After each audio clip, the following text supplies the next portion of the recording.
Hi folks, I'm Maggie Trujillo, Managing Executive Chef from Aerlume. Currently I'm working down the road at El Gaucho. We are creating to-go packages for you all. We have celebration packages, we're doing some virtual dinners with some winemakers that are really fun, and we're selling our Certified Angus Beef fillets. Today I'm going to do a little cooking demonstration at home where we demonstrate how to cook a steak dinner doing a pan roast rather than a grill, for those of you that don't want to go outside and freeze your buns off right now. So let's have some fun and we'll create some lovely sides to go with it. Those will be a little bit more heirloom inspired, and I hope you enjoy your evening with us. All right, so let's check out the star of the show here. We've got our Certified Angus Beef fillets, lovely 8-ounce cut. We have some baby potatoes that we'll be roasting up this evening. Nice little veggie medley. We have some mushrooms, just some cremini mushrooms, some nice rainbow carrots, onions, garlic, radishes. Should be fun. Essential ingredient for your steak cooking, El Gaucho steak seasoning. You can pick this up at any of your El Gauchos.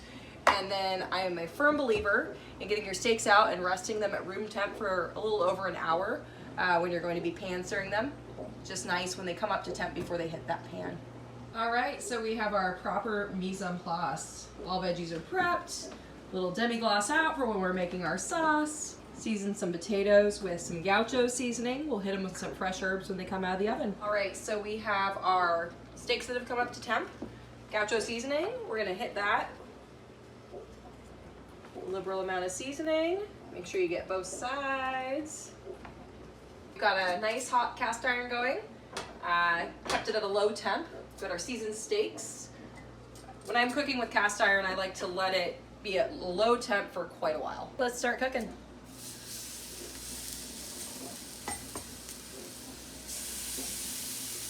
So an important note, low temp for the cast iron for about 45 minutes, but you do want it that it's hot enough that when it hits the pan, it's definitely got some sizzle going.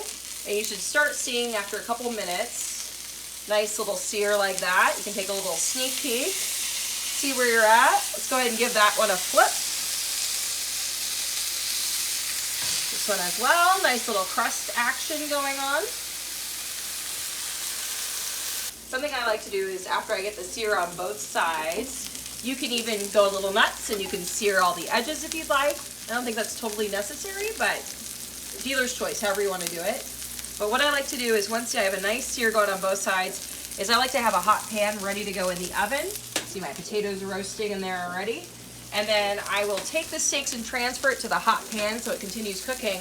And then I'm going to take all that fond and deliciousness that is created by those steaks and that seasoning and prepare some of our sauce for tonight. So we've been talking an awful lot about these steaks. Let's get going on the vegetables. We've got our potatoes roasting in the oven. We have a little butter and olive oil going into a pan.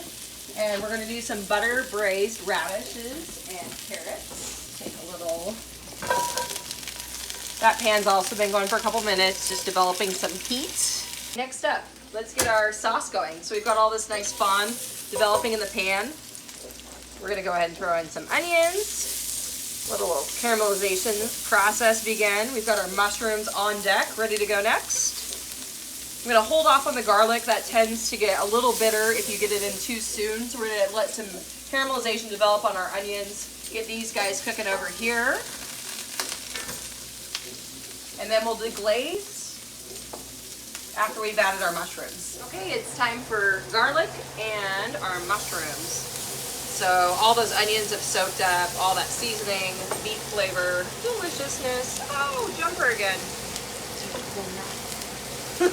All right, another important step is making sure you season as you go. Add some veggies, add a little salt. These are going to be ready to deglaze with a little chicken stock in a minute so we can get a little braise action going with the butter, olive oil, braised carrots and radishes. Should be delicious. All right, best action shot. Flame on.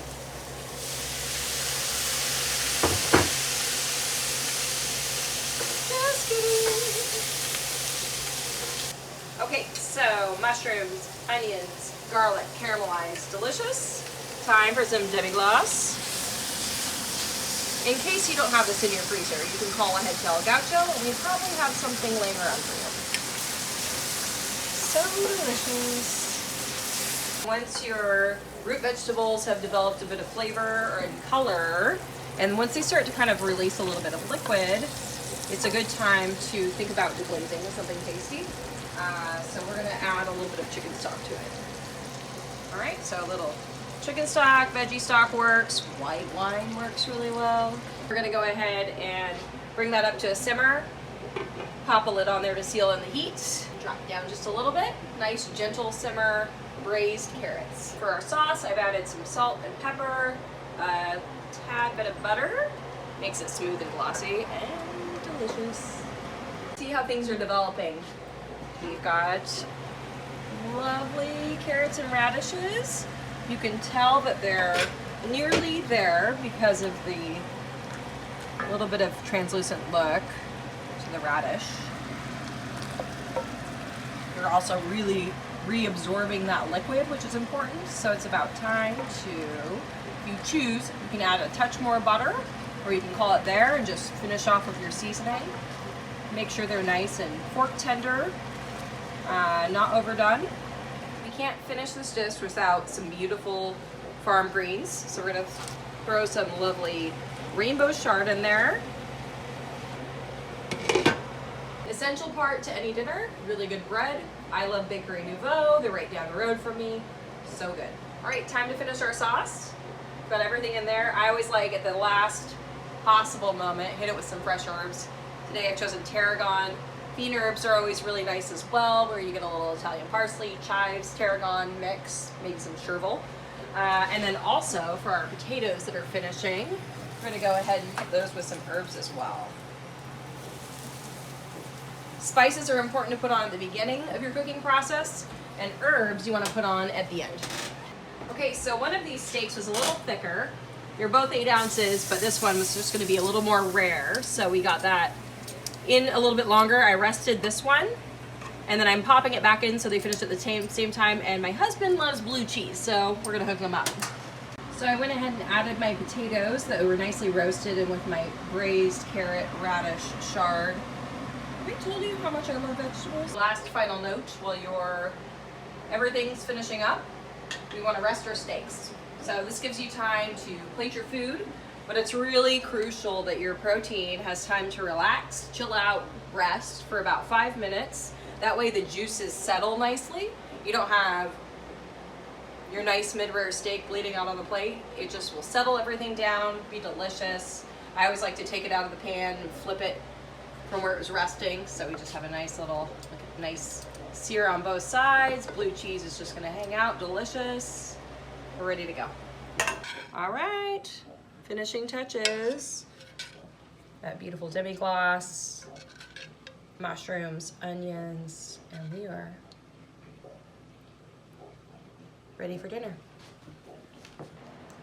Well, folks, thanks so much for joining me in my home tonight virtually. I hope you've enjoyed watching us cook, and we've got lovely steak dinner for 2.